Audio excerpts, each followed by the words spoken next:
The narcissism, the gaslighting, the coercive control, cutting them off from any and all support system that they had, made these women succumb to this so hard. It must have taken them every morsel of willpower to get up and, leave. And I have such profound respect for all these women who agreed to speak with me. Nobody had asked them these questions. It was always about the rainbow flag, this flag and that flag, and about them, those men, and how those wives are feeling about the man's transition. It's not even about how she's feeling as herself, it's always about them. She was like a ghost. You must be some kind of therapist. Today, I have the pleasure of speaking with Vaishnavi Sundar. She might be best known, at least amongst my audience, as the creator of a few films, most recently Behind the Looking Glass, the first ever documentary on trans widows. She's also the creator of the 4-part series Dysphoric, which is about the gender dysphoria crisis. More broadly, she's a writer and a self-taught filmmaker from Chennai, India. Through her films, she advocates for the rights of women and girls worldwide. She founded Lime Soda Films about a decade ago with the aim of highlighting themes of social justice, women's empowerment, and education. She's the founder of Women Making Films, a platform for female filmmakers to collaborate and create works of art, and has the privilege to host the work of members from more than 20 countries. Vaishnavi, it's so great to have you with me today. Thank you for joining me. Thank you so much for having me, Stephanie. All right, so first of all, congratulations on releasing Behind the Looking Glass. I know that's available now for anyone who wants to watch it for free on YouTube, so great job putting that out there. And I think we'll kind of start there because the topic of trans widows is something that I've been asked to address a few times and just haven't really had the right opportunity yet. So I'm really grateful to begin this with you. Tell us about your film. Sure. Behind the Looking Glass is a feature-length documentary that puts together the experiences of women whose partners have already or are in the process of transitioning from male to female. Now, this film is also about the experiences of these women who are coerced into calling themselves lesbians now because their husbands or partners are self-identifying as female. The film is also a unique blend of different things that affect women in a particular situation like that, because not unlike domestic violence, things are pretty much the same in terms of abuse and other narratives associated with domestic violence. The one striking thing about women in such situations, the trans widows, is that there is now an added layer of silencing and stigma and taboo around them speaking out against their trans identified husband or partner, because apparently they absolutely are the most perfect people in the world and they can do no harm. And if they do, and if these women talk about it, they are not believed, they are told that they are liars, and they are accused of making that man's transition about themselves. So I thought there is a whole vacuum of knowledge that we need to put together in the form of a film by talking to women, different women, a diverse group of women from different age group, different belief system, different countries, and just put together a perspective for people to understand that there is a lot going on behind that looking glass in front of which the man is often standing and imagining himself to be a woman. And with regard to that metaphor of the looking glass, throughout the film, there is this recurrent image of presumably Narcissus staring at his reflection in the pond. So there's this element of this man falling in love with himself or with the image of himself as a woman. And this is one of those many places that is so important to explore and yet so taboo, to really look at the intersection between gender ideology and cluster B personality disorders, traits, and behaviors. Most notably in your film, the narcissism of these men, as well as their history of other types of psychological and, in some cases, physical or financial abuse of their partners. So, Tell us about sort of that metaphor that you chose of the looking glass and how the theme of narcissism emerged in your research on this issue. I didn't arrive at the title behind the looking glass when I started the research for the project. I just left that open ended. I wasn't sure about what to call it. I thought of so many different things I could call it, completely unrelated to the ideology, something boring and cliche because it'll be memorable and people wouldn't forget the name of the film if it is like a stereotypical name or something like that. And then at one point, I decided to call it The Tale of Wives, or, just really, it was just not coming to me then. And then as I was exploring, as I was understanding these women's stories when they were narrating them to me, one thing just stood out for me about how much about the women's experiences were also about the men. The woman couldn't isolate her experience singularly in a way that is just unique about her. She had to always bring him along, or she has to always latch herself on to him when she is explaining her predicament, her thoughts, her emotions about it. So it was very obvious that this man has got a very strong hold, a very powerful control over her in terms of financial accessibility, child custody, and many such situations that we know that men who engage in gaslighting and coercive control usually employ. So those were all things that were already there in such situations as well.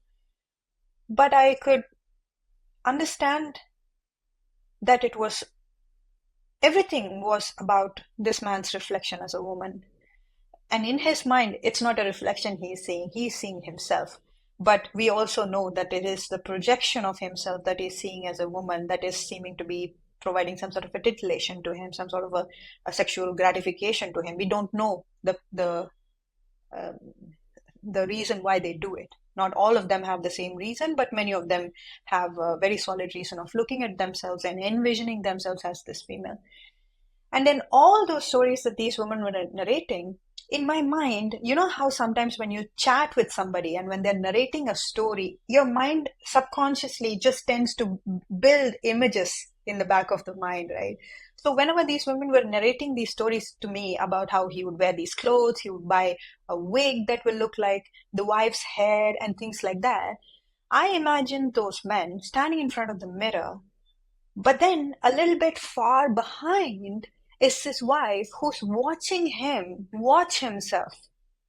Now, I wanted to bring that background onto the foreground. And I wanted to really just say that behind this looking glass, that these men are so engrossed in looking at themselves and their reflection, falling in love with themselves, there are these hidden stories that nobody wants to talk about. And I suppose it came to me as a collection of all of these experiences and these visual cues that my brain was just very unbeknownst to me creating. And then I decided on this in this on this title somewhere not long ago, actually, just when I had probably finished collecting all the stories. I didn't have a title even then. So it was a big thing, a film about trans widows, is what I could say because I hadn't decided on what to call that yet. So thankfully, after having all of those conversations, it just came to me. And I decided that there is nothing better that describes this whole paraphilia than to talk about references of images, I'm sorry, mirrors, and how these men watch themselves and what's left behind this obsession. That's kind of the story behind the title.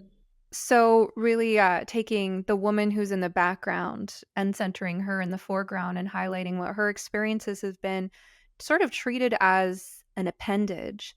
And in a lot of the situations that you uncovered in the film, it was very clear that this man was self centered and had some patterns going way back, which I want to hear more about.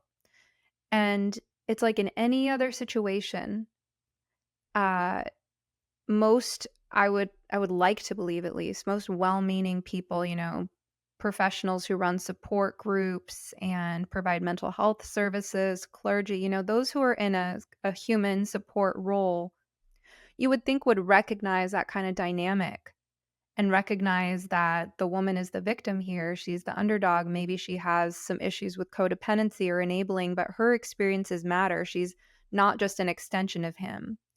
But it's just like with everything else with when it comes to gender ideology, the moment you introduce this magical concept of trans, then people's capacity for critical thought and for seeing clearly what's happening between human beings goes out the window. And now, in this dynamic where the woman is already suffering, her self esteem, her autonomy, all of that is in such a disadvantaged position. Now she's being told, you need to get out of the way even more, right? So all these systems are reinforcing his self obsession and sort of framing her as the bad guy for wanting anything for herself.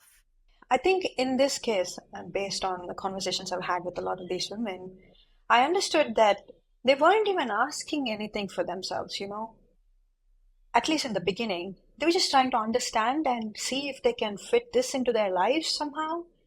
Not necessarily all the, I don't want to go into the gory part of it, but you understand the intimacy that they didn't want, or a kind of intimacy that they didn't want, or certain things that the men were asking them to do that was making them uncomfortable, things like that. Not all of those things, but in the initial stages when they first find out about something like this, they were on problem solving mode. They were trying to see how best they could fit this into their little world and carry on as if this information didn't affect their life drastically at all. Some sort of a very strange, multiple emotions of denial and regret and all of those things bundled into one tiny capsule. They were just trying to see if they can carry on living their lives as normally as possible, because whatever they had, they were all happy. There were problems in the marriage, probably, but it didn't become such a big issue like their partners now claiming to be a woman. Now, every relationship has problems, and the women were constantly explaining to me, even though they need not have. The first instance of something that was making them uncomfortable was good enough reason for them to leave. Nobody should have to put up with any form of abuse. It doesn't matter what kind. But all of these women were trying to, see if they can fit things together, mostly because they were worried about their partners, because they were getting so engrossed into the whole thing, and the wife is witnessing this whole thing unravel in front of them, and they were watching that these husbands were losing themselves to this ideology. Some of them had pre-existing conditions, like some of them had Asperger's, some of them were part of in the autistic spectrum and things like that. So the wives were on problem solving mode, but also detective mode, trying to go online, finding out ways in which this something could be mitigated in the situation. They could find nothing. And then as they tried to progress, they realized that she can't have a say in this whole thing. And then she proceeds to try and see if she can safeguard the children. So she says, well, I am okay with doing anything that you want me to do, but when it comes to the children, let's just please keep them away from this whole thing. So then that boundary keeps getting broken and broken and broken. And many of these men who have such ulterior motives behind getting their wives to do horrible things to satisfy their fetish started using those children as a means to get whatever it is that they wanted. So it's not just the fact that she couldn't ask anything for herself. Whatever she did want were used against her so that she could comply, so that she could affirm, so that she could basically not say anything at all about this whole thing. And as you can imagine, she is cut away from her support system as well in the process, right? She's not allowed to talk about this to anybody. And she is watching it happen all over the world, so she understands that she's not going to be taken seriously. If it is a trans topic, she's immediately going to be shot down. Everybody who is anybody is going to tell her, you need to be a bit more understanding. We've had the situation from the 1960s onwards where newspaper columns were writing about these agony type columns. Newspaper articles were writing about how the wives have to be even more understanding of their husband's situation, and this is not something so trivial, and things like that. So this has been going on for years. It isn't a new phenomenon at all. But I've understood that in the end, when they realized that this wasn't going anywhere, when they finally had it with these men and they wanted to leave, things started escalating even further, because as you can imagine, when you're trying to leave is the most dangerous time, right? So these men were trying to pull all sorts of stunts, like threatening them with child custody or financial, cutting them away from financial support and things like that. So this has been a really long drawn process for them, and they are having to fight this just as this one individual. In the meantime, they're also grieving the marriage they lost. They're grieving the man that they fell in love with. They're trying to constantly be hyper vigilant and try to protect their children and things like that. So I can't even imagine what kind of a Himalayan grit and willpower it would have taken for these women to, at the end say that this is it, enough is enough, I'm done with this, I can't put up with this anymore. But I can very confidently say that they did everything in their power to try and see if they can work this out. It was astonishing how I was hearing that over and over again, and they were trying to justify, saying, well, it wasn't like the first instance happened and I went away, I tried to understand it, but she needn't have, you see.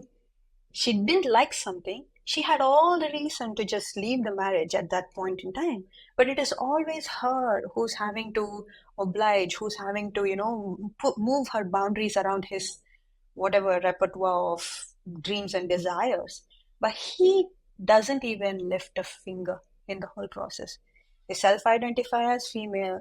They do no stereotypically feminine things around the house.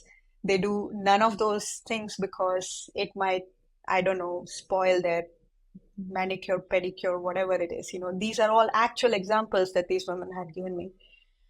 So, yeah, the narcissism, the gaslighting, the coercive control, and cutting them off from any and all support system that they had made these women succumb to this so hard that, like I said, it must have taken them every morsel of willpower to get up and leave. And I have such profound respect for all these women who agreed to speak with me. It was as if the dam had broken when I started talking to them. They were just waiting to be heard.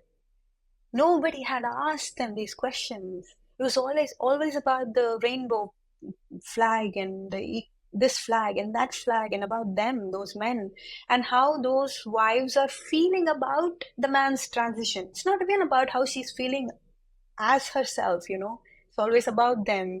Their emotions, their everything was hooked on to this man's self-perceived identity. So she was like a ghost, and this man was imitating her, copying her gait, copying the way she's talking on the phone, and cutting his hair the way she has, and things like that, matching on the kind of clothes that the wives wore and things like that. So I can't even imagine what kind of a deeply disturbing few years these wives must have endured. And we owe it as a society to give the women their voice, to finally be able to say what exactly went on. What astonishes me so much is, how is this the first ever film on the subject? Why is this the first ever film on the subject? How come nobody even had a curiosity to find out that, wait a second, is it possible that she's actually not happy about this? What about the children? Do they want to call their father mummy? Do they want their birth certificate altered? Do they want any of these things as part of their deeply, I don't know, formative years? Do they want to go through with all of those things? Nobody had the curiosity even. They may be not even agreeing to all of these things politically speaking, but how come nobody had the curiosity to find out if these wives were happy about these things? We only hear about all these happy couples, right? Where the woman's openly acknowledging herself to be a lesbian, and how the child is forced to say that she has two mothers now and things like that. So yeah, it's a combination of all of that, and I suppose I tried to do justice uh, to their stories through my film and talking about all the bits and pieces that you mentioned when you asked me the question about narcissism and all of those things. And I've tried to talk about what she wanted out of this whole thing, what her experience was. I still have no idea, or even they don't, as to why they did it, because they must have known, either they know about it as a young age, as at a young age, or they just found out about all of those things. But either way, it doesn't make any sense how they would just declare this and expect the whole world to just change and start revolving around that. Now these women are just constantly asking me that question. So because they didn't have an answer and I don't have an answer, nobody has an answer why these men behave the way they do, I decided to portray that as a part of a chapter where they're just asking questions to the society. Why didn't you ask me, why did the therapist say that I should just put up with it because some women like this kind of kinky stuff in the bedroom? Why did the therapist say this to me? Why didn't she understand that this was domestic violence? Why did the politicians not think about my well being when they passed self ID laws? What about the safeguarding of my children? Why didn't? So I decided that because I didn't have an answer, I have a lot of questions. I decided I'll ask those questions to myself. Do you have an adolescent or adult child who is at risk of heading down a path of medical self-destruction in the name of so-called gender identity? The ROGD Repair course and community for parents is a whole new toolkit that will be a game changer for you. ROGD Repair is an interactive and ever-expanding toolkit of psychology concepts and communication skills curated specifically for parents like you, based on what has actually worked for my clients who were desperate to improve their relationships and save their kids. ROGD Repair is designed based on my theory of the trifecta of social contagion. Gender ideology doesn't operate in a vacuum, but in a perfect storm along with wokeness and cluster B personality traits. This trifecta is perfectly designed to take advantage of every psychological vulnerability in your child. Fortunately, that's where ROGD Repair comes in. ROGD Repair is designed with your child's psychology in mind too, even if they're an adult. ROGD Repair teaches you to work with rather than against their present state of mind, using psychology concepts and communication skills that are uniquely suited for your situation. So stop overwhelming yourself with horror stories and worst-case scenarios and more medical information than you need. Start working smarter, not harder. Start equipping yourself to repair the way the gender crisis has impacted your family today. Visit rogdrepair.com. and you can use promo code SOMETHERAPIST2024 at checkout to take 50% off your first month. That's rogdrepair.com. Seems like there is a very stereotypical dynamic of the abusive, narcissistic male taking up all the oxygen in the room and the accommodating, agreeable, intimidated woman increasingly repressing her own emotions and needs. And when you were talking about how at the beginning these women were just trying to understand, they weren't asking anything for themselves, I'm thinking, but why? You were a heterosexual woman who married a man you thought was going to be a good husband and father, who you thought you were going to have a reciprocal relationship with, and now you're being asked to redefine your own sexuality. You're being asked to accept things that you never thought you were accepting. And one of the women in your film brought up the I don't know if it's a legal or ethical case, but that there's, well, legally speaking, that there should be some kind of, clause in prenuptial agreements that, or that I don't know exactly how this would be done technically, but that there would be protections for women where, if you get into a marriage thinking you're marrying one kind of person and then they say, oh, I'm the opposite sex or something else, that should be an instant out, and that there should be protections for the children in that case as well, because as you point out, it's not at all healthy for the parent-child relationship to be about shoring up the parent's identity. That is an inversion of the natural order of things. So I just see a lot of repression of the women's instincts, emotions, needs, see the women shrinking themselves to make more and more space for him. And when you have narcissism in the picture, there's nothing you can do that's ever going to be enough. No, yeah, you're so right. Because they did try to do so much, Stephanie. They really bent over backwards, trying to accommodate them, going shopping with them.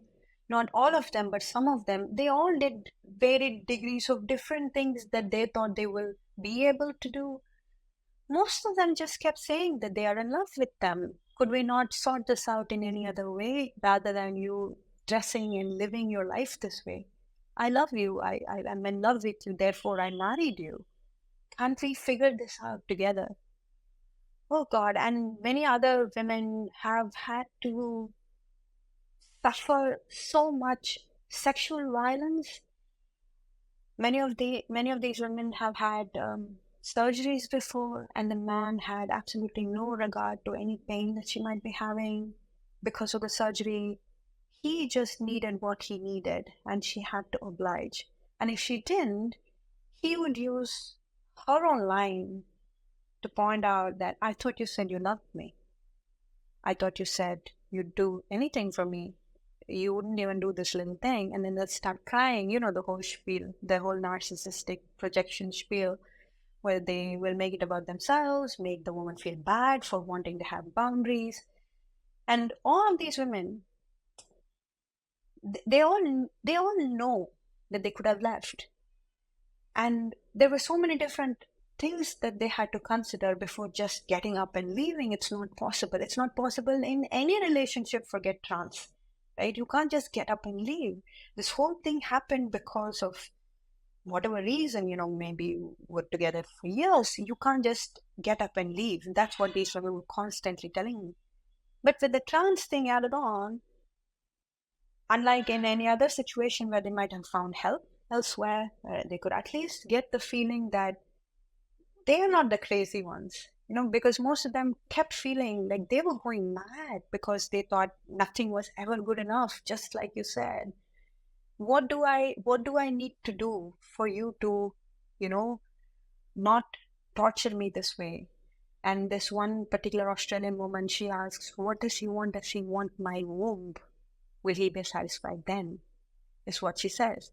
So all the questions that we have, trans or not, of a woman caught in domestic violent situation in a marriage, we constantly have all of these questions. But oh God, it's so horrible. She should just leave. Or how can we help her? What do we need to do about it? Can we get her some sort of a support through a community or something like that, or a charity or something like that? So all those questions that we might have in our minds when we know about something like this, I have made these women answer those questions in the film itself. So for example, the common question is, why don't you just leave? That's like the standard question. Even now, in Twitter and YouTube and elsewhere, people keep asking these women, oh, why do you need a whole film for this? If you were not happy, you should have just left, as if it was so simple. So the wives knew that it was not so simple, and they explained why.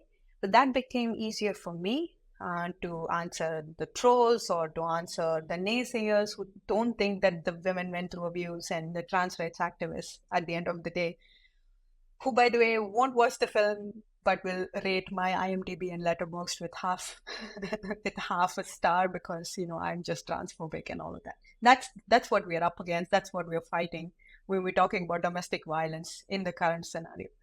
But I fully agree with you. That statement stands true. Nothing is ever enough. Nothing was ever enough for them. Even after they came away from all of this, where they found themselves, right, gradually some of them started doing dancing, painting, and slowly started, find their footing and everything. They felt so content with just their little bubble of life, They had this nice little routine. They painted and they took the kids to school, came back, cooked for them. They had a nice little time. They were happy. That's all she needed. But when they were with him, it doesn't matter what she does. It was never enough. She didn't do a good job of anything he ever asked, because how could she? Even he doesn't seem to know what he wants, right? So I think, yeah, I agree with you that nothing is ever going to be enough. And you talk about the mimicry and these men's sort of tendency to mimic their wives in every way. And in different contexts, therapy and consulting, I've talked now with several women who were not trans widows, but who had some kind of relationship with a trans identified male in their life. It was a friend, it was a roommate, it was a sibling, these different types of relationships where in each case the woman was one said I was his woman, meaning I was the woman he picked that he was going to watch like a hawk and emulate everywhere he went. And there's again this same feeling of I'm shrinking, I'm becoming a shell of myself, my boundaries are being invaded. And there's an emotion that has to be repressed, which is disgust. Oftentimes, anger, of course. We feel anger when our boundaries are violated. But another one is disgust. And I notice that too with the mothers I speak with, because I talk to a lot of mothers and fathers of trans identified young people. And it's interesting noticing with the trans identified males, the ones who are appropriating womanhood, they're wearing the padded bras or they're taking the hormones, whatever it is, they're trying to present as women. Instead, they're coming across as this weird in between thing. Um, and living in this fantasy bubble. And I notice there's often one parent, sometimes it's the mother, sometimes it's the father, who has the stronger emotions of really grappling with, on the one hand, I want to do anything to see my child. I want to do anything to keep those lines of communication open, even while they're lost down this rabbit hole. I'm trying to avoid pronouns, or maybe for some parents, they've made the decision to go along with the pronouns as sort of a concession in order to just still have their kid in their life. But there's this emotion that they have to repress, and it's often discussed. There's anger, there's fear about what their kid is doing to themselves. But I think we feel disgust naturally for a reason when there's a man appropriating womanhood in that way. And I think it's our instincts telling us something. I think it's our instincts telling us, for one, that this type of man is more likely to be a predator. And another is that he's wearing his fetish. The when a young man wears a padded bra, that's a sexual thing. And we would feel disgust if a man walked around with a boner, or, walked around talking about his sex life in detail that we don't want to hear. Why would we not feel disgust if a man is wearing his fetish on display? There are multiple layers of disgust that the women felt. One was when these men started going down the path of wanting to, become a woman. They started making changes to their body as well. Like, for example, taking off all the body hair, shaving, having being clean shaven, and starting to wear clothes that look a bit strange and, I don't know, hideous, that these women are supposed to say that you look great, that looks great, that color really suits you, it really brings your hair out or eyes out. They're having to constantly pretend, while what they're seeing is actually this very this person who gives them the feeling of disgust, because that's not the person that they married. That's not the man. A man has a certain, when you love a person, I believe this. When you love a person, you love so many different aspects of that person, and that includes certain physicalities of it as well. And for a large majority of them, the removal of body hair brought in such deep-seated disgust feeling, especially when they were forced to be intimate with that same person now sans the body hair. They were supposed to pretend like the two of them were lesbians and engage in whatever it is that he wanted her to do. basically sodomize him, demand that she uses certain things in the bedroom, all of which created such a disgusting feeling in her. And this is the most striking thing for me. Now, for all these men, the fact that they self-identify as a woman, it stems from a lot of different things, but for a large majority of them, it comes from a very depraved pornographic exposure. Now, if we have very clearly established that it is this disgust or this humiliation that they are attracted to and they're getting off on, and they imitate their wives as that humiliating feeling. I don't know if that makes sense to you. Like, not only are they not only are they saying that they are doing this because they think being a woman is a humiliating thing, and the person that they chose to parade around as is their own wife. If I was that wife, I would feel disgusted at multiple levels. I would feel disgusted at him. I would feel disgusted at this version that he has created that he thinks looks like her, looks like me. And I'd be disgusted at myself for staying there and having to say that that looks great on him. So they're not allowed to express this disgust of any different, shape or form. They're not allowed to talk about that at all. And if they say so much as, I'm feeling uncomfortable, can we not do this? Could you not shave your facial hair or something? There were no compromises. There were no question of consent in any of these things. I mean, categorically. There was never a time the man would be like, oh, you know what? I understand. I'll respect it. I'm glad that you helped me through this whole thing now. I also need to respect your boundaries. No. It was constant boundary pushing, like even a tiny inch, but it was always, always, always being pushed further and further. See, disgust plays a very strong role. I felt disgusted listening to the stories of these men, and I felt so angry for these women, just to a point where I had to physically make myself active for about 2 hours every day in order to get that rage out. I have to work out, I have to sweat it out. This is not a normal reaction to a garden variety violent story that you hear in our world. Unfortunately, it's just become too common now.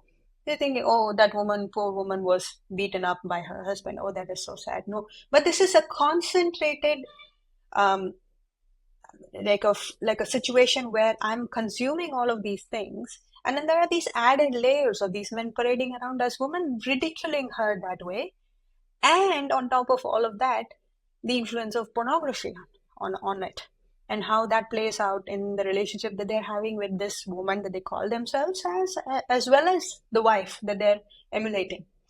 So I can't imagine. I mean, I'm constantly just so um, hyper stressed for anybody who might still be in a situation like that. And we know now that there are a lot of them, even the ones that pretend like it's all happy and loving and everything. You'll see that down the line, even the celebrity ones, many of them eventually separate and they'll claim that they're the best of friends or whatever. But you know that this can't go on like this. So I feel like this urgent need to, I don't know, like have like a massive aircraft or something and just get all of these women into the aircraft and then keep them in some other safe place or something. I don't know. I feel very, very helpless listening to these stories. And I hope that the film is just one way of them to know, for them to know that there are other people who are going through the same thing and maybe they can find help and maybe they can get away from this sooner than they would have otherwise. Well, it sounds like your own natural human emotions of the protective instinct really kicks in for you. But I imagine it's complicated because of the years of gaslighting and the sort of slow ramp up of the situation, or the frog in the slowly boiling pot. Then you have Stockholm syndrome, bonding with the abuser. When you have the emotional, maybe physical, financial, or sexual abuse components of it as well, which often go hand in hand, as you point out in the film, then these men are capable of inducing such intense distress and anxiety in women that then it's almost like in that position as a woman who's being abused, you in that moment can only think about getting your next dose of comfort. So it becomes like an addiction, right? And that's how the Stockholm syndrome develops. So rather than the disgust or the anger being used in the way that nature designed it, which is to expel toxins to protect us from that which is not healthy from us, it's repressed. And then there's guilt, like you talked about earlier. But I thought it was very interesting when you said that you had to sweat it out for 2 hours a day, because sweat is a detoxification pathway. And, disgust serves a very important purpose. It's to tell us that something is going to make us sick if it stays in our system. Absolutely. And I suppose for a lot of these women, when they were in the situation and they were forcibly um, made to repress those emotions that would have otherwise enabled them to leave, they knew they couldn't leave. So they denied themselves of those emotions at that point in time because they had to think about their children. They had to think about somebody else, somebody who's ailing, and financially she's dependent on him to make sure that they're provided with care. Could be any number of reasons, right? But she is having to constantly shift those emotions and turn it around as something that she could blame it on herself, because that seems like a more plausible thing to do for her, because she's realized she can't do anything to that man, because it doesn't matter what you say, it ends up being about how she is a horrible person and things like that. So she starts doing that to herself. She's like, oh, you don't understand him. If only you had made an effort to understand. And it's not helping. The society level gaslighting is not standing by her. Nobody's on her team. Everybody's on his. So it doesn't help her to turn this whole emotion that was actually humanly designed to make us flee from a distressing situation. She's having to forcibly repress that and turn that around into something else. Some of them also did work out. Jenny used to say to me that at that time, the only thing that would keep her sane was this 1 hour at the gym. If she wouldn't go, she wouldn't know what to do with herself. And we talk about the importance of working out in general and all of that. And she used to like very painfully recall how it was for her. And to think about working out now, I imagine kind of brings back her memory of life at that time. So it's very complicated how our brain maps a lot of these things that we do for survival, and that when we are when we are in a better place away from danger or something like that, it's going to take them years and years and years before they can actually be okay, if they can be okay, that is, depending on how bad the abuse was for some of them. But the most satisfying thing for me as a filmmaker and a feminist was that it was, I don't know, it just so happened when we were talking, it was probably the way I was questioning them or the kind of questions that I chose that were not about, oh, this whole painful saga of how life was so bad or something like that. I was constantly asking about them, right? What is it that you wanted at that time? So how did that make you feel at that time? What did you do in that situation and things like that? That in the end, the women felt like, well, this happened to me. Yes, there is no denying that, but that does not define me. And the reason why I am participating in a film like this, even for those who were anonymous, was because they wanted to say to others, much like what I feel, like this mama bear kind of a protection that I feel about these women, right? They feel the same way about anybody else who might be in a similar situation as theirs, because they know how difficult it is to come away from it. So I suppose it was easy for them to channel all these thoughts in a way that they were presenting a very formidable, a very beautifully melancholic yet hopeful kind of a situation about all of their experiences. And I think the film worked that way, because you notice how in the end women are asking questions, women are demanding answers, and at no point are they saying, oh, woe is me, my life is just so bad. None of them. And it's not even like I chose not to keep any of those parts in the film. No, they didn't say it. They never felt like they had to explain to me just how bad it was. It was a given. What we were talking about were things like how did they strategize? How did they come away from it? Was that this one turfy friend that they held on to? How did that pan out? Things like that. We talked about all of those things that she did amazingly on her own while making sure that two or three children that she had to be safe and things like that. So it was all about that. It was talking about all of those experiences that in the end, when they were talking about hope, it it genuinely was hopeful to listen to. I mean, I tear up even now after having like edited it for years and watching it for like a countless number of times. I still tear up a little bit when I watch the end of this thing where one of them says, I thought I would be dead, but I am here now.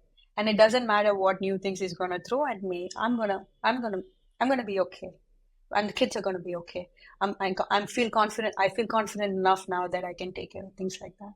So that's just, I think that's my award, right? Because this film's not gonna go to any Sundance or Cannes or any of those things because they won't even touch it with a barge pole because the Will Ferrell movie though, that will go. The one with his friend who's trans-identifying now. Not ours. Our film won't even make it. I mean, they wouldn't even acknowledge that it exists. But these women, they are like genuine heroes, and I have like so much admiration and love and sisterhood that I feel with them that I don't know. It's our film. It's all ours. Let's talk about those women who are still in it. I have this very strange, unique vantage point given the nature of the work that I do, um, specializing in being a consultant for parents who are worried about their oftentimes adult children who are in this. And so, as part of that role, I sometimes hear about the the trans widows or the potential future trans widows, the parents who come to me and their son is married or engaged to a woman while he's also going through this so-called transitioning process. And we talk about how to reach or befriend or support their daughter-in-law. Um, and I've seen families make this mistake of using the term trans widow with the daughter-in-law who's still in that mindset of believing in gender ideology, believing that she herself is queer, all of that kind of stuff. And it goes just as badly as the parents who give their kids an abundance of medical literature. It's like, if only that worked to just give them the medical literature to say that this is going to be harmful, then people wouldn't need tools like the ones that I develop because it's such a complicated beast psychologically. So I've seen parents, say to their daughter-in-law something about trans widows. And then, of course, she just goes straight to her husband or her fiance and says, your parents are so transphobic. They think I'm a trans widow, yada, yada, yada. And I'm thinking, okay, well, that was an opportunity we could have handled a little bit more delicately. I'm curious if you would have any advice for parents of either women who are married or engaged to these men, dating them, or women, parents of the sons who care about their daughters-in-law, um, about what you've discovered about the mental state of a woman before she's reached the point where she has had the insights, that the women in your film have had. You know what I'm saying? When they're still in it. I could give it two kind of examples. One is where a woman is not in sync with the whole ideology. She thinks that this husband is now seeking this thing and she should be the supportive wife, and she has no idea that any help is available. Whatever little help is available is there for her. She has no idea.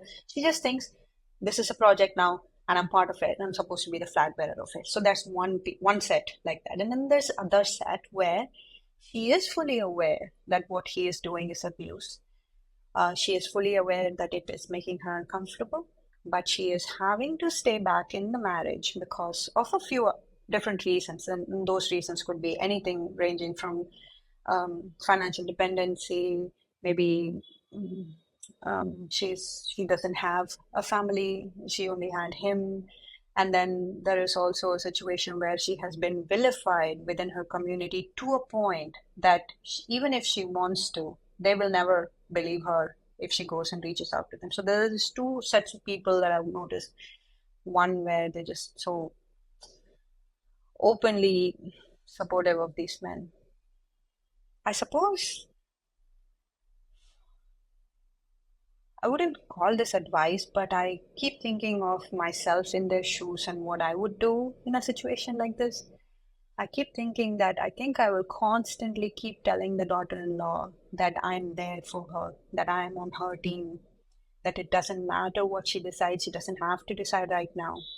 Just knowing that she has a fallback, I think, is the most powerful thing you can give that woman. It doesn't matter which of the two categories that I described right now. She could be very well aware, so you're not going to give her anything new. She has basically consumed, she could write a PhD thesis on this subject, okay? So she knows everything. You can't tell her anything new. So she's there despite the fact that she's fully aware. Now, it's just a matter of she deciding, okay, now I'm ready, and she knows you're going to be there. And she could just come to you and you'll take care of everything after that. I think that knowledge would give them so much more power than just, sitting in a room with crying children, not knowing where to go, when the husband hasn't returned home for like 2 days, God knows what trans gay club he's in. She has no idea. Um, one of the women actually said she had to make a choice between buying diapers and buying pads, for herself, and she just happened to become pregnant back to back, which means she had to also constantly keep breastfeed the children as well. So she was just busy, physically exhausted, busy. And at that moment of profound low, I think the one thing that would seem like a, I don't know, like a light at the end of the tunnel is the knowledge that if I reach out, there's going to be a hand there for me.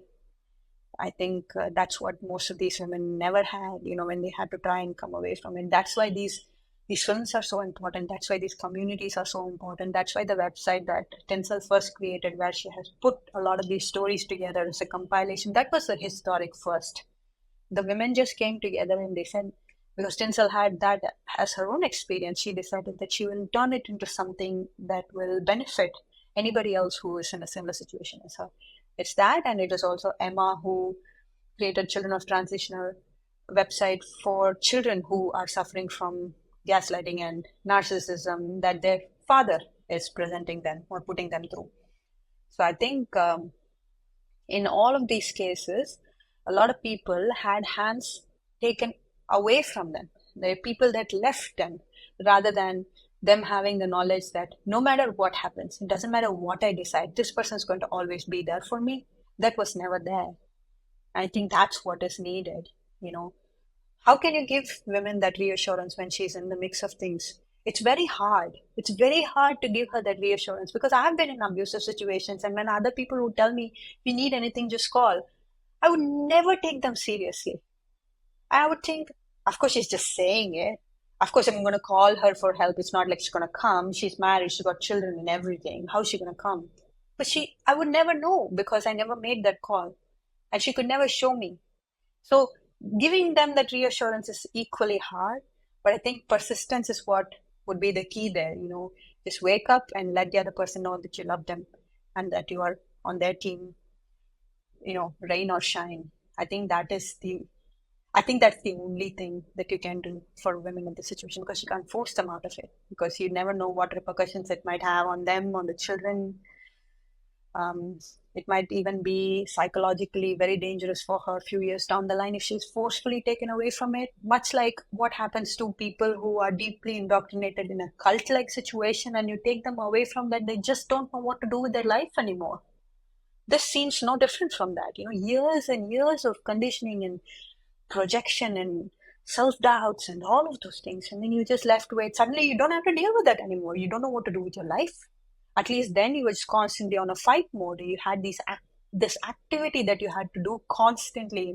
Now when you can just relax, sleep, eat, get back your health and things like that, it does not feel okay to a lot of people. So I imagine the recuperation from an abusive situation has to happen um, in its own pace at the right time when she is ready for it. Because if you pull her out of that because you think you know better to do it than than the woman who's affected, it might just be really the most dangerous thing that you would have done for her. Whenever I was in an abusive situation, I've always thought, like, wouldn't it be so cool if somebody would just come here and scoop me out of this horrible situation I'm in and just take me away from that? I have thought about it. But I suppose if that had happened, my understanding of myself and my coming to terms with the reality of my life, those conversations that I would have had with myself would have never happened. So when I was eventually ready by myself and nobody had to scoop me away, when I was ready to ask for help, I had a lot more clarity in my mind. So that way, when I was coming away from it, I wasn't feeling like I don't know what to do with my life anymore. I immediately knew that all the time that I have wasted, I need to catch up. I need to go meet my friends. I haven't met them in years. I want to go back to doing weight training. I want to do dancing, things like that. So it's a very, very delicate situation. And I suppose what we can do through films like this, through podcasts like this, is just constantly tell them that there are other people who can understand them, that it is hard. You never take that away, to make her believe that we know it's hard and that whenever she's ready, that she could ask for help and it'll be there. This is what I think about young women who are going through this transition path as well, when they desist and they come back. We are there. We are really there. When they come back, they'll know it. But when they're not there yet, when they're still indoctrinated, they'll think that we are the enemies, right? We don't understand them. We don't know their pain. It's such a classic rock in a crazy place situation for the women who's caught in the crossfire of all these things. But I suppose, yeah, radical um, love and understanding, I suppose, is the only way for this. That's beautiful. I think that's really solid advice for anyone in any type of abusive situation. And I suspect that there's going to be a newer generation of these women who thought of themselves as queer, because this generation coming up right now, I think you showed um, an age range, but more a little bit older than this generation that is coming up now. And I wonder about all these women who were brought up with such confusing messaging about gender and sexuality that they really bought into this idea that they're queer, whatever that means, when in fact they're, most of them are just heterosexual women. Um, and and as they are looking to settle down, and they're settling down with male partners who are not accepting of the fact that they are male. That there's going to be this whole other cohort for whom the level of Stockholm syndrome and gaslighting and just the psychological confusion is even going to have this other layer on it as well, because maybe unlike most of the women in your film, they didn't go into it thinking I'm a heterosexual woman marrying a man. And oh wow, this is a lot to wrap my mind around. I guess how am I going to be supportive? Instead it was like they went into this thinking something about their own identity. And I imagine it's going to be really complicated to unravel that as they mature, to realize that, oh, I'm actually just heterosexual, but I'm very confused about matters of gender and sexuality. I have trauma. Maybe I started seeing porn when I was 8 years old for some of these people, you know, um, and and for them, there's this added layer of how they thought they wanted this too, like even more than some of the layers that are already there in the women in your film. Have you encountered any of these, like the younger women who, waving the rainbow flags, calling themselves queer? Have you met any of them in your work? For this film, I particularly didn't choose to speak to women like that, but of course, in my activism against this ideology, I have met plenty of women like that, some of whom were um, erstwhile friends. But that's because they didn't want to be friends anymore, not me. I still want to be friends, but they just chose to cut me out of their lives.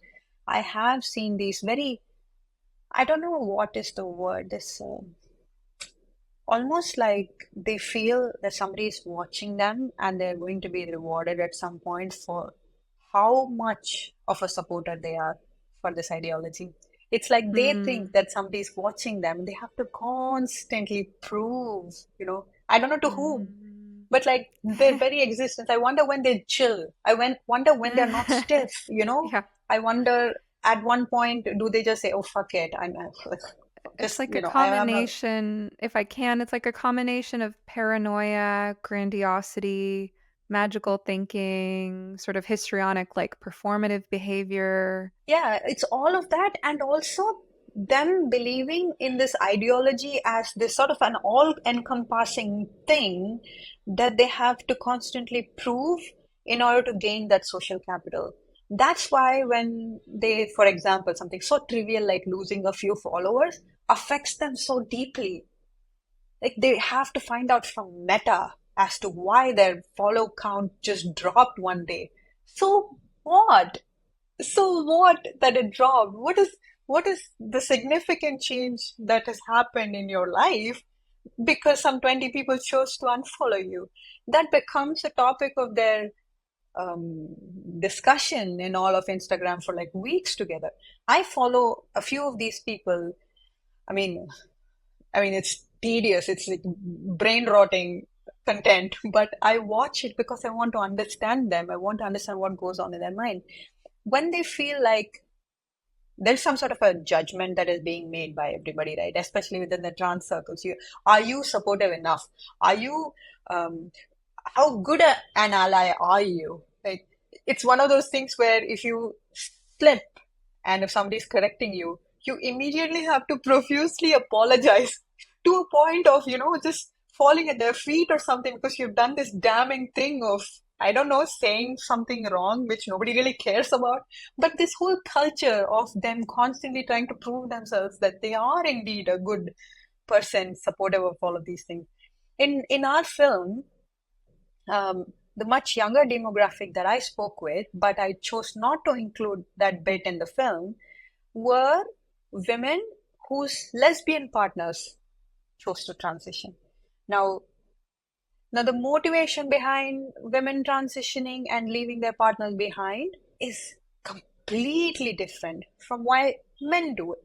And I thought it would be so unfair to have that as just a footnote in the context of us talking about all these perversions and pornography and all of that, and then say, oh, well, it happens to lesbians too. I didn't want to do that. That's not justice. That's not fair. There's so much more deeper things that we have to unravel. Something that I've tried in Dysphoric from the perspective of the person who's transitioning. But these women were also, while they were with the partner, they were very supportive. There were all these red flags, but they just felt so sorry for their partners. They didn't want to um, make their identity known because they were worried that their partner will find out and it will make them miserable. It wasn't like, oh, they're going to be doxxed now, or he's going to come after me. No. If she finds out that I spoke about my experience, it's going to really shatter her. So you can't show me in public, is what most of them said. They're constantly worried about their partners, as opposed to here, these people were terrified that the man will find out where they live and might, take the children away. So we're not talking about the same world here. But all of those women, this within that demographic, even if they were heterosexual, for example, they were all of those things that you just described. They were this very actively flag waving kind of liberal feminist type of thing that anything is queer. Like I don't know how they managed to do that. Like emotions are queer, water bottle is queer, computer is queer. You know what I'm saying? The kind of extent to which their brain kind of maps this whole thing, trying to prove to the world that they've figured this out. And this constant fight to say that you are more queer than the next person, and you constantly keep identifying these new pronouns, these new labels, because there is never going to be an end to this, because there will be somebody else who wants to outdo you. Then you will feel the need to outdo them. So this is really stupid, this rat race is, as opposed to just knowing that you're a really cool female. That's a lot easier and there is no pressure on you. But the other side, if you have to start this whole facade, the charade of being queer, there is no end to that road. There is no end to how much you can do to prove how queer you are or how much of an ally you are. It's just mind-boggling. I sometimes, I think so highly of therapists who are having to, listen to all of these things and not, I don't know, roll your eyes or something like that. You know what I'm saying? It must be so hard. But I see all of this phenomenon and I'm just like part heartbroken, part irritated. These are all young women with so much potential. They're all very talented. They sing, they dance, and all of those things. But this becomes entirely about their identity and nothing else. These women, they start putting on so much weight over a period of time. And then there is this need to constantly prove, right, that you are still good, that you're still relevant, that people still love you. So you keep pushing their own boundaries somehow. And this one young woman started with this influencer thingy on Instagram. She's now like morbidly obese, and she has a private chat thingy where she does not safe for work content, because ultimately that is what it boils down to, sex and porn. Because you've done all of these things, tried to be funny, tried to talk about your queer identity, and now 10 billion other people are doing the same thing. So how do you stand out? Okay, this is my ultimate weapon. So you are now um, sought by all kinds of groomers who tell you that you're beautiful or you're such a queer, the most amazingly queer person there ever is, and that's the fodder that they're after. So ultimately, it's going to come down to pornography and self sabotaging. They probably hate their bodies enough already. That's why they're down this path. Nobody could understand that and prevent them and get the root of it and help them out. Now they hate their body even more. So I'm talking about obese. This little girl, a young girl, became obese, Stephanie, over a course of, I don't know, of 2 or 3 years that I followed her intermittently every now and then. And now she's just having this private chat line where she talks about dirty stuff, apparently. That's where it leads to, unfortunately. There's no future in this. You can be happily homosexual, you can be happily heterosexual. Really, nobody cares about all of these things. What is important is your personality, what you do with your art, what you do with your life, how you help other people, any art that you're interested in, how good you are at that, how better you can be if you practice even more. It has always become about comparing yourself with these people. We don't know what those people want. So, how will you win this game? I don't know if I answered the question exactly, Yeah. but I went down this All rabbit hole. excellent points. And as you were describing how this is also happening to lesbians, and that you didn't want to just tack that on as a footnote because their experiences are so unique. And that reminded me of how before we started recording, you were saying the same thing about what you've seen in India. Yes, So, what I would definitely. like to do is take a short break. And when we come back, ask you about what you've seen in India and how you ended up developing several films focused primarily on issues that you were seeing around the world in the West, um, and and maybe what you might expose if you were to give India its own film. I love sleep. Sound sleep is a crucial foundation of good mental and physical health, from mood and concentration to metabolism and cellular repair. And I sleep very well thanks to my 8 Sleep Pod Pro cover. My side of the bed is programmed to be warm when I get in and cool down to a neutral temperature in the middle of the night so I don't wake up overheated like I used to. How would you customize your bed temperature? Visit 8sleep.com and use promo code SOMETHERAPIST to take up to $200 off your purchase. Even if they're already running another sale, this code will get you an additional $50 off. 8Sleep currently ships not only within the USA, but also to Canada, the UK, select countries in the European Union, and Australia. Thanks for considering purchases that support the show. All right, I'd like to ask you now about what you have witnessed in India. So you're based in Chennai. I believe you had a career that took you all over the world before you dropped that to focus on your own creative interests. Um, And before we started recording, you were explaining that there's a whole other set of problems in India, and you didn't want to just kind of mix that in with the sort of predominantly Western country focus of the issue of your documentary on trans widows. So, but it seems like some of your experiences in India are part of what shaped your desire to dedicate your career to advocating for women and girls. So, can you tell us about that? I did have a corporate job, and it let me travel to different parts of the world on my own, and it was all great because I really enjoyed that freedom and the trust that the company had in me that I would do this thing. You're a young graduate in this new job, you want to prove yourself. So I had a really nice few years where I did a bunch of things actually. And when I dropped all that in about 2010, I think, probably 2010, 2012 maximum. By the time I would have jumped many jobs. So I wasn't one of your career oriented, mm, you know, decide on a vocation, pursue your education based on that, and spend the rest of your life working within that domain. That sort of person. I think I was never that person. I was always interested in a lot of other things like sports and extracurriculars. I have theater experience that lasted for nearly a decade. I have acted in little films before. So this has always been my thing. These creative side of things were my calling.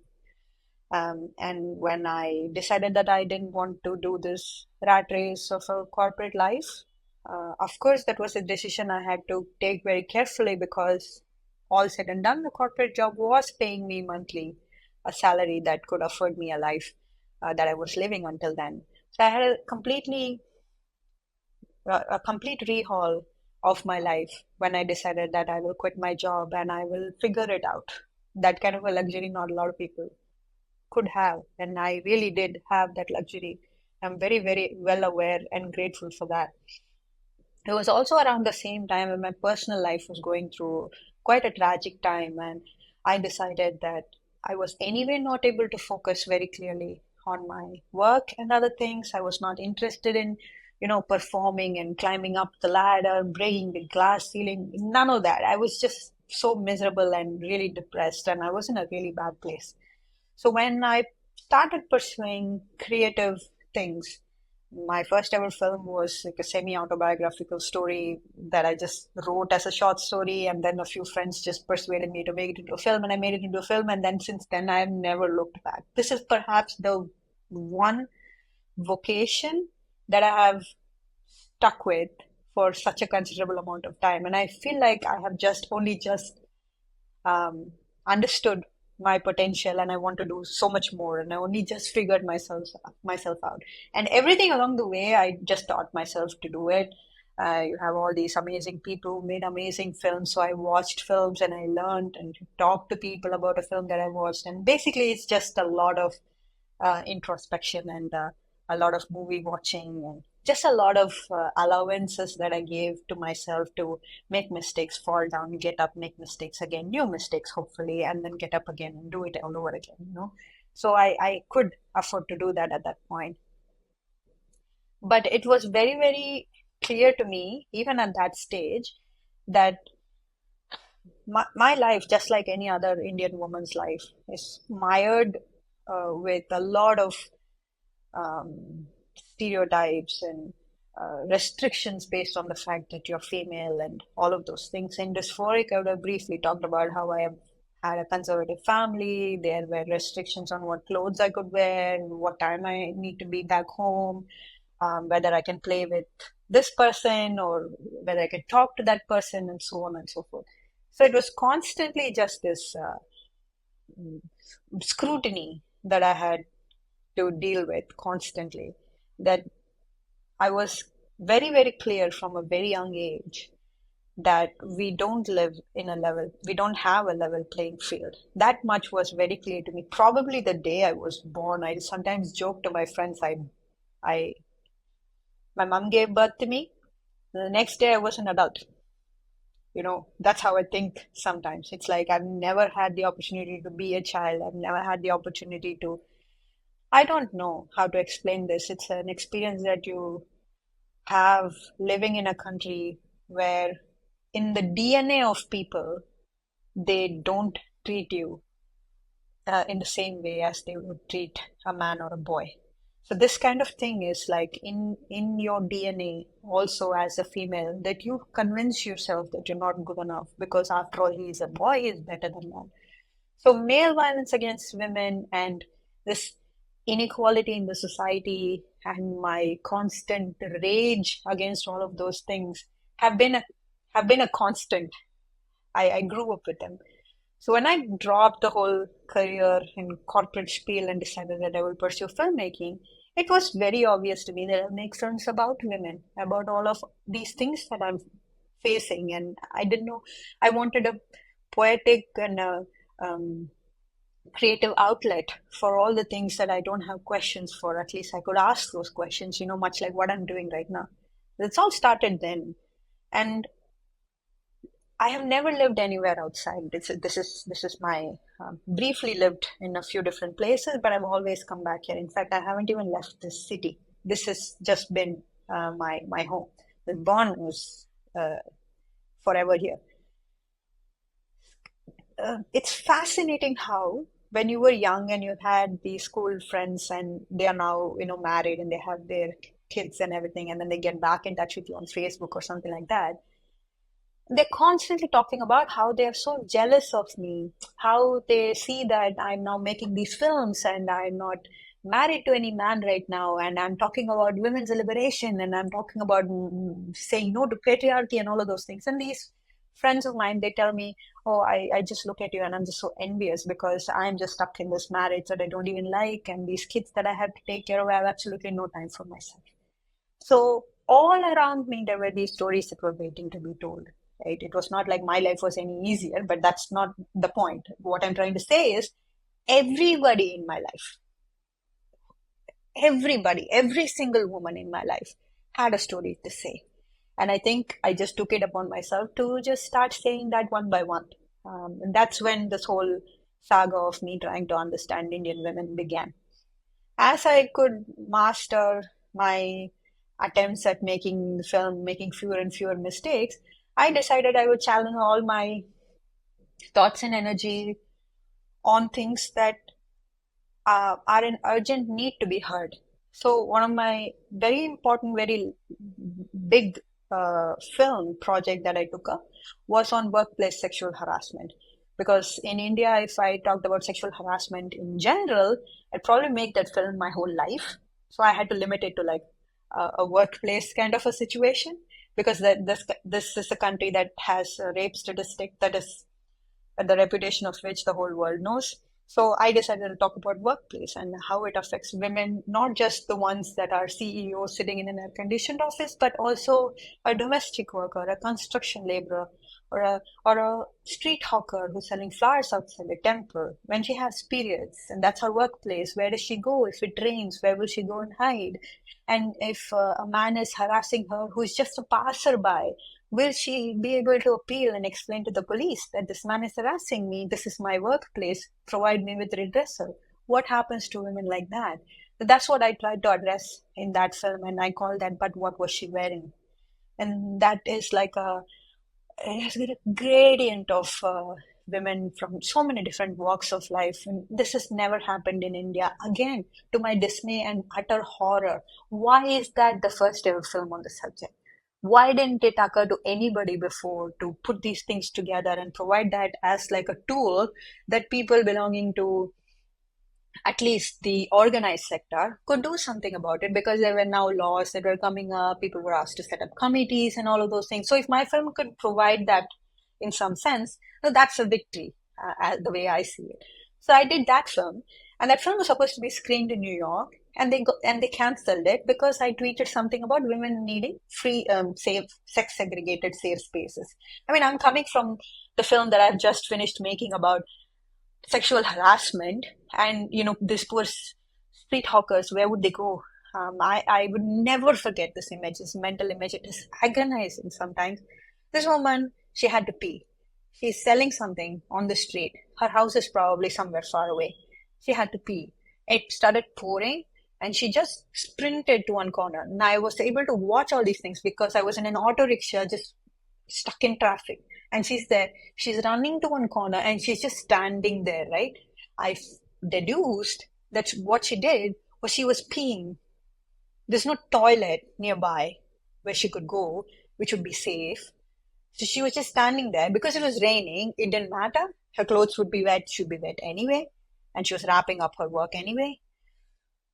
And that just, if I can please say the word, fucked me up so badly that I thought, who's who's going to talk about this, man? Like, and then I was going to my home with the comfort of a bathroom with clean water, access to clean water, running water, and I could just come and shower because of traffic, you know. And I'm like, I couldn't get her out of my head. I still can't actually. I've gone many days after I finished the film. I tried to go back there to see if I could find her, as I could tell her that, you know, she was the inspiration behind the documentary in the first place, but never found her. But this is the story of all the women in India. We're talking about depravity that you have never heard of. I used to joke that if you have an imaginary hole somewhere, there will be 10 dicks that are trying to get in there. It might seem very unsavory. It might seem like I'm exaggerating it, but it's the truth. The implication is you are not safe in this country. Men don't look at women as human beings. Men don't consider female species as somebody who, you know, could have rights of her own. And now with the added layer of the trans thing, it's like whatever little progress, absolutely abysmally tiny little progress that we have made is all useless now because we don't even know what a woman is anymore. And imagine in a country like mine, where we have rapes every hour. I don't even remember the number right now. It's probably just outrageous number anyway. In a country like mine, where I'm not allowed to say I'm female and I want female only space, is considered a taboo. Now I can imagine, you know, in a Western country, you say things like this. I can accept that people can want things like this in a country that's rich enough to have this as a problem, but not our country. You know, our country hasn't even dealt with having equal opportunities of women in the workplace. We don't even have laws enough to protect a woman. If she's bleeding and she's going to the police station, the police would ask her, can't you just sort things out with your husband? This is just common in every marriage. Why don't you just deal with it? It's okay. If he's asking you to have sex, don't say no. This is how you make a marriage work. These are things that police tell you if you're bleeding and you're going there to make a complaint against your own abuser. So this is what we are up against in a country which is world's largest country now, and by default 50% of it being female.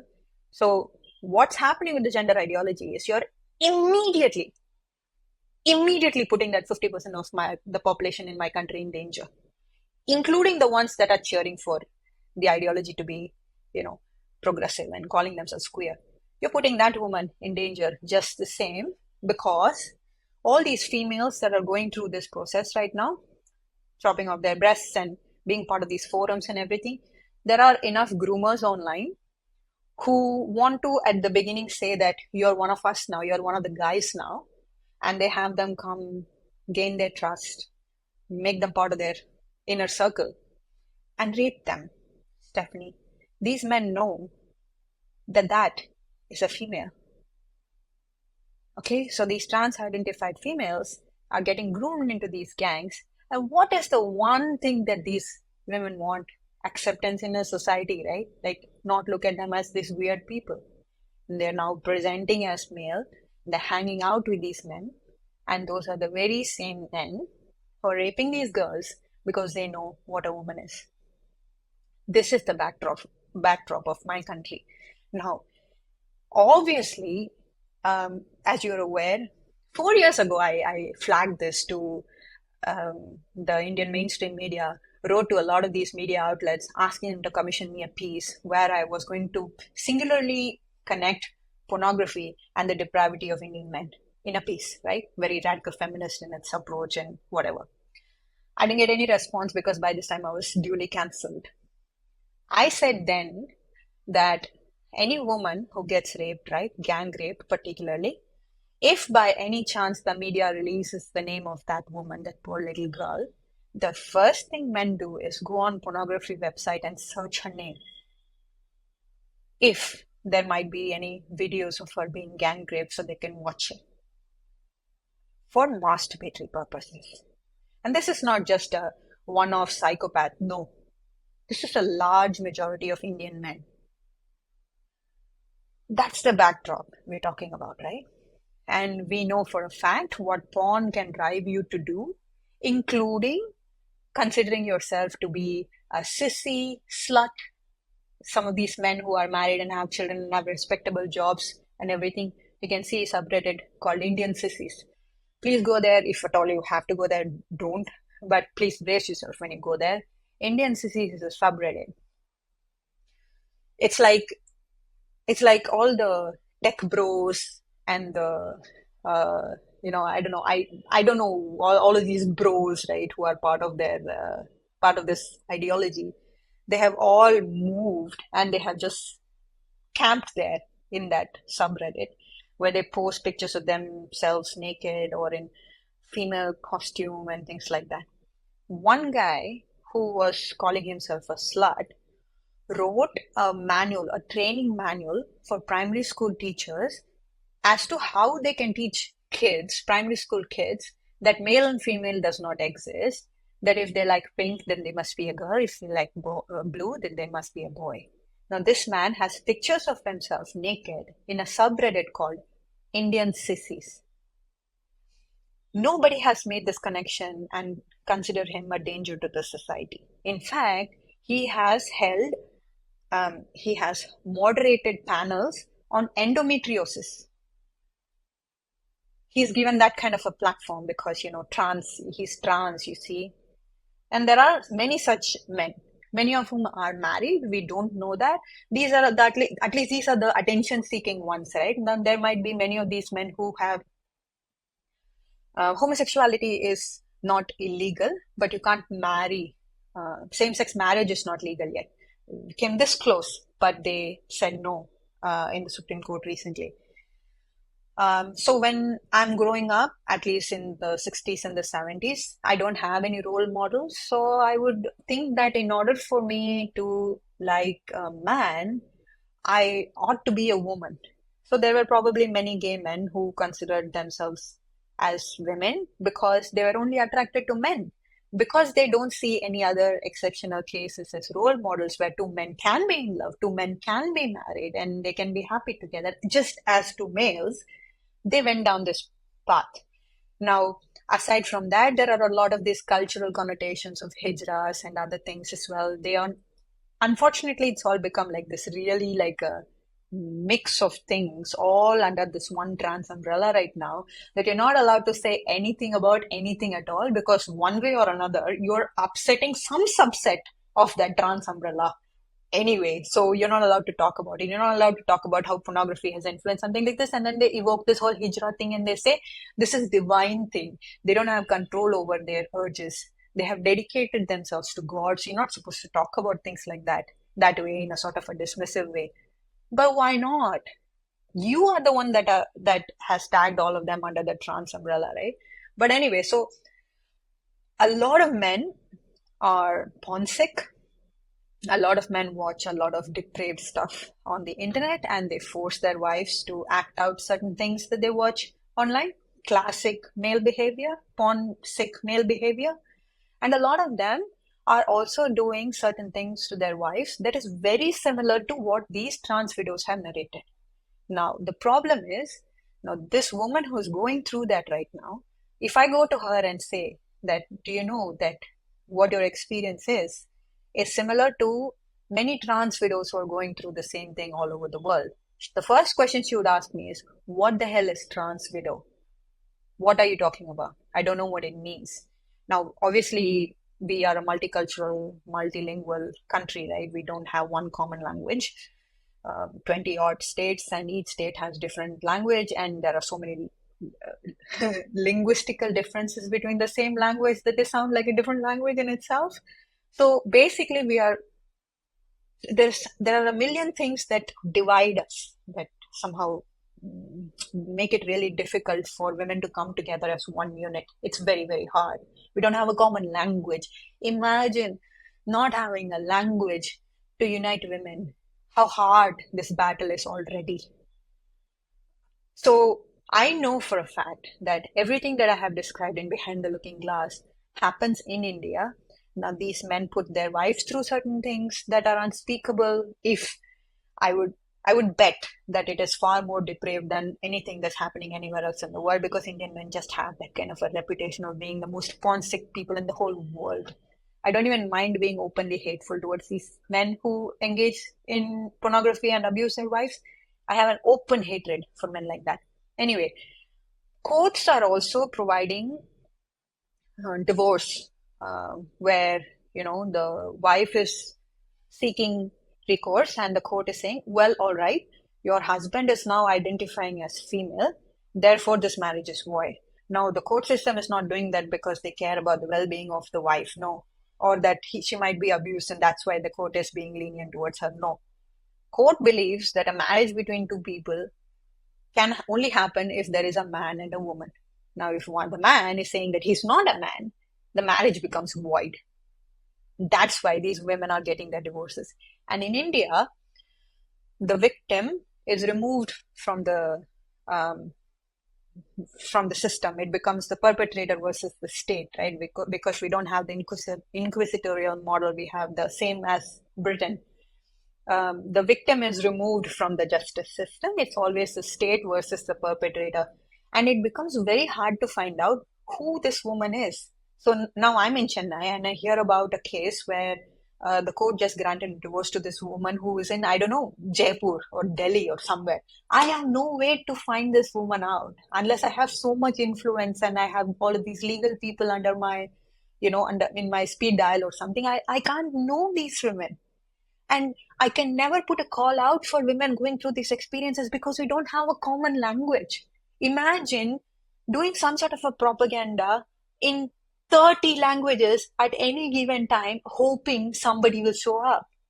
You already see that this is not just a hard hill to climb. You don't even know what you're climbing. You don't know what is at the end of this whole thing. So, although these things are all happening in India, and I know that there is a significant thing that I can relate to what is going on in Behind the Looking Glass documentary as well, I just chose not to include India at all because, like the lesbian experience, Indian situation warrants a separate investigation on its own. And also, the kind of means that I don't have at the moment, where if you have to travel somewhere, everything costs money. For filming somewhere, it requires a crew that requires money and things like that. So I am basically helpless for more reason than one, that there is a language barrier, there's a cultural barrier, and then there is this taboo about speaking up, right? If it is a remote corner of India somewhere, and if I somehow convince her to, what will she say in the documentary? She doesn't even understand it. And for all of those women, they think this is just how marriage is. A man drinks and hits the wife. That's marriage for them. And in one of those drunken nights, if he rapes her and if she becomes pregnant, that's now their family. This is how a majority of India is. A large majority of women don't understand that what's going on with them is something that they can say no to. It's only now that we have all these organizations that are still, educating them, helping them come away from it. I am not saying those women are stupid. I'm saying those women are helpless. Those women are brilliant. They are so smart. Imagine no education, heavy poverty, no support system, and they still manage to thrive, and they make sure that the kids are okay. They do some odd jobs. They go sell something. They go sell flowers somewhere, deal with all of these men, like that woman who had to go pee in the corner. She's still like hustling, and she's still taking care of herself and the children and everything. If anything, she's way smarter than anybody else. But she just doesn't understand that she can say no to it. She's so helpless, and the legal system is so useless. We have a pending case of domestic violence charges to the count of hundred thousands or more. We have pending cases of domestic violence, right? And already we are talking about making domestic violence law gender neutral so that people who identify as female can also seek redressal under this. I mean, the rage I wake up with every morning, and I ask myself, does it even matter? Why bother with anything in this country at all?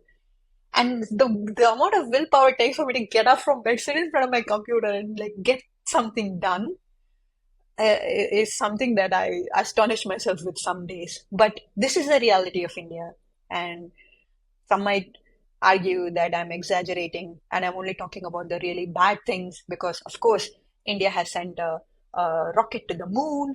India has a female president now. We've had great prime ministers in the past. We've got a lot of chief ministers right now. How is it that you're saying India is still so backward? Because it is. Let's just face it, it is. There are still parts of rural India where women don't have toilets. They have to wake up at like 3 a.m., 4 a.m., brave, I don't know, snake bites and things like that, and go relieve themselves out in the open before the men come and do the same thing. Because a lot of rapes happen in that particular place when they're relieving themselves as well.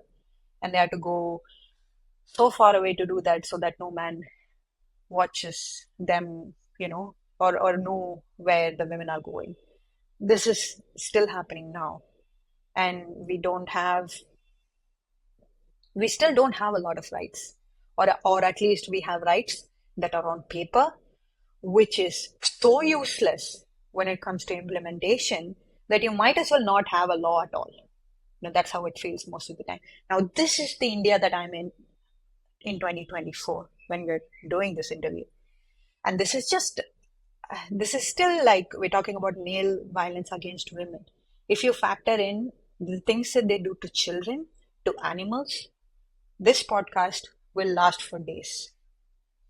And because I care so deeply about animals and I know what these men are capable of, what they have done to them, I find it impossible for me to pursue this topic in an Indian context because I think I will not survive the acid reflux if I go down this path. You know what I'm saying? I think I will, I think I will, if it is even possible, I think I will die of anger.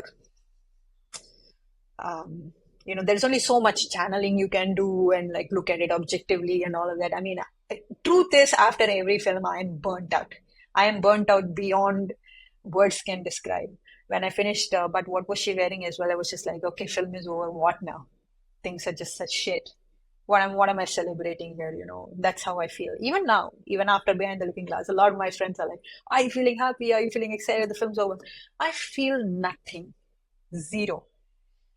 So that's why, even though there are a lot of relevant things that I could have added in the Indian context in our current film, I just simply chose not to do it because it's like it's a lot of things to uncover, and I don't think people really have the stomach for it right now. Wow.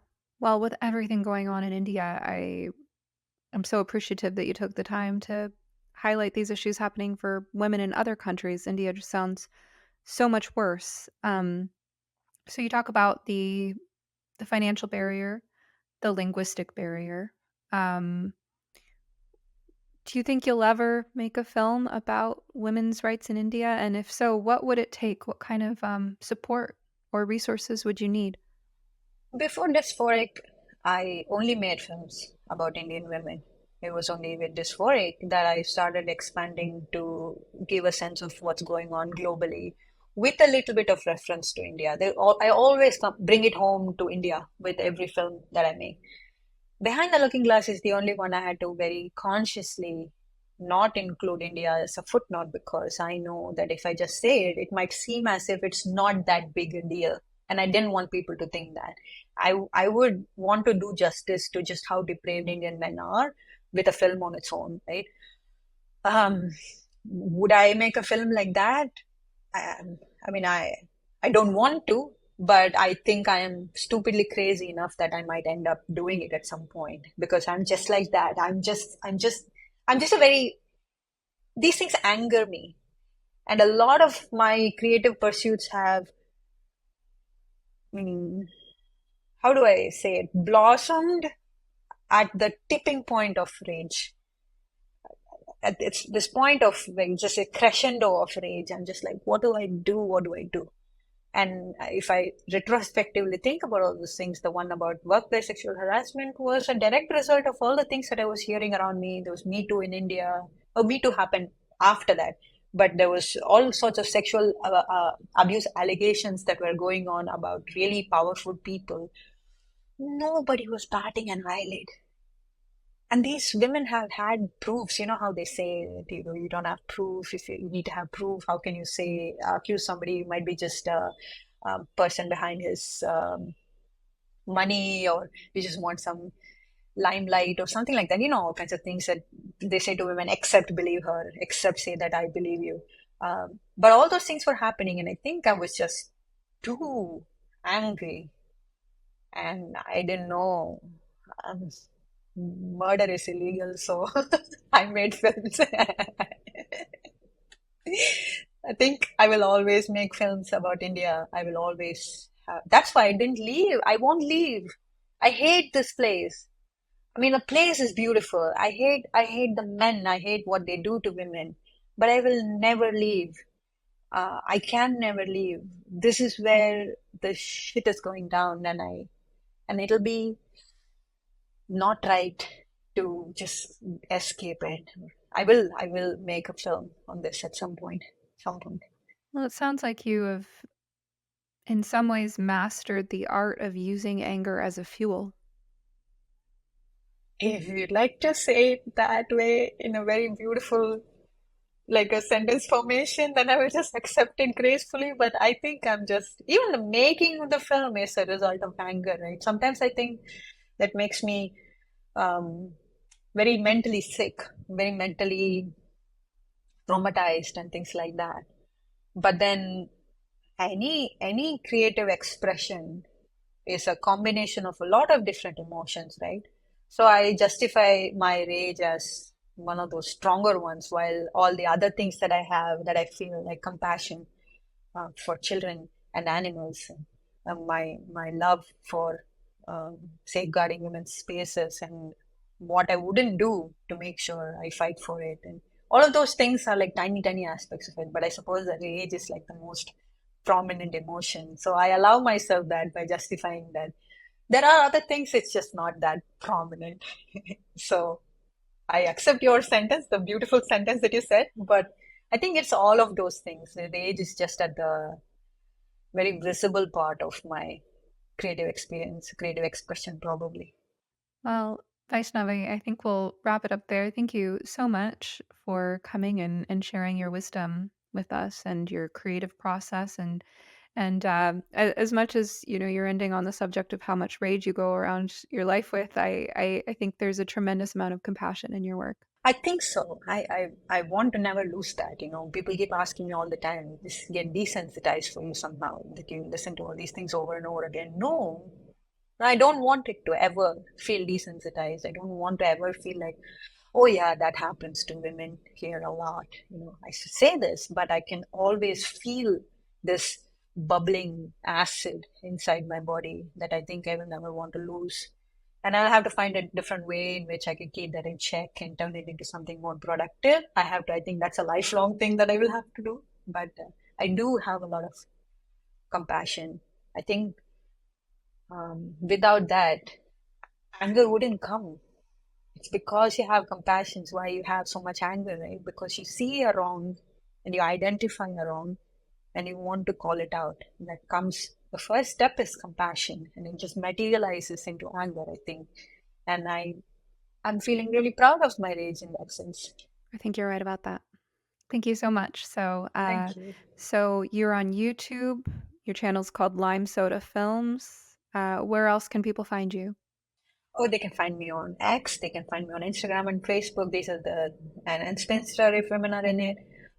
These are the 4 social media accounts I have. But if you just search my name, I have all kinds of documents and resources that I have over the period of time written about gender ideology in India and how it affects women and all of those things. Just one Google search away. I'm very accessible on social media. I love hearing from women, and I love these random messages that women send me, and I always try to reply. So yeah, I'm accessible. That's just one search away. Sounds good. Thank you so much. I hope you enjoyed this episode of You Must Be Some Kind of Therapist podcast. To check out my book recommendations, articles, wellness products, guest episodes on other podcasts, consulting services, and lots more, visit sometherapist.com. Or follow me on Twitter or Instagram at sometherapist.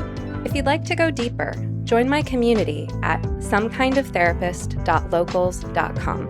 Members can dialogue with other listeners, post questions for upcoming podcast guests to respond to, or ask questions for me to respond to in exclusive members-only Q&A live streams. To learn more about the gender crisis, watch our film, No Way Back, The Reality of Gender-Affirming Care, at nowaybackfilm.com. Special thanks to Joey Pecoraro for our theme song, Half Awake. If you appreciate this podcast and want more people to find it, kindly take a moment to rate, review, like, comment, and share on your platforms of choice. Of course, just because I am some therapist doesn't mean I'm your therapist. This podcast is not a substitute for medical advice. If you need help, ask your doctor or browse your local therapists online. And whatever you do next, please take care of yourself. Eat well, sleep well, move your body, get outside, and tell someone you love them. You're worth it.